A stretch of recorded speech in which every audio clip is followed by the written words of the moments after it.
Hello, I'm Gregor McIntyre of Faithfully Parish Church. On Sunday, we read the story of Jesus and Nicodemus in John's Gospel, chapter 3.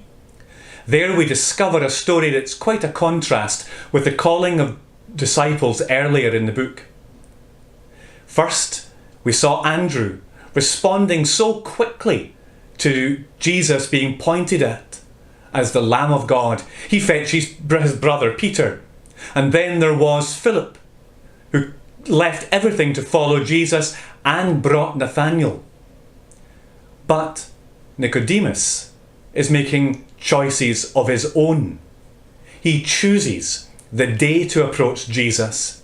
He chooses the hour, one of darkness, in which to sneak into Jesus' company. And he chooses to begin a conversation with flattery. If these are signs of his uncertainty, of a lack of confidence, then what we see next is Nicodemus losing all confidence in his conversation with Jesus.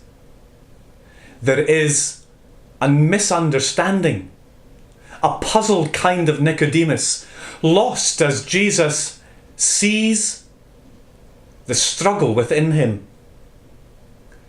Because there is in Jesus' words a choice to get made between dark and light, between evil and good, between turning from God and turning to him.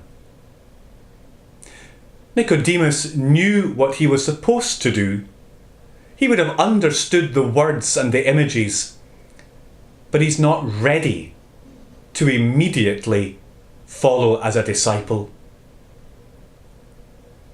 This is in contrast with the way in which John 3:16 is often used. It's the great altar call.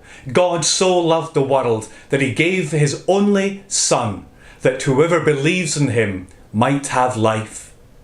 Now choose to have life. John 3:16 is us being told that God chose us. He chose to love the world and love the children in it. He chose to give his Son to us.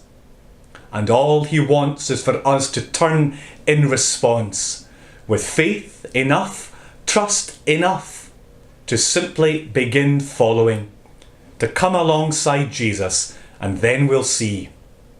So don't worry if you haven't had a great flash of inspiration in your life to make you follow Jesus as if you were called like Andrew or Philip.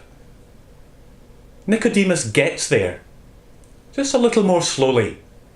We see him once more in the Gospel as he defends Jesus in the false trial near the end of Jesus' life. And we see him at the foot of the cross, helping Joseph of Arimathea to take Jesus from the cross and see him buried on that day. Nicodemus gets there, just not as quick as some others. If you haven't gotten there fast, if you haven't had a flashing moment of brilliant insight, maybe you've just learned that he has the words that speak to your heart. His are the stories you can't forget. His is the life that you want for yourself. Fast or slow, you belong to him.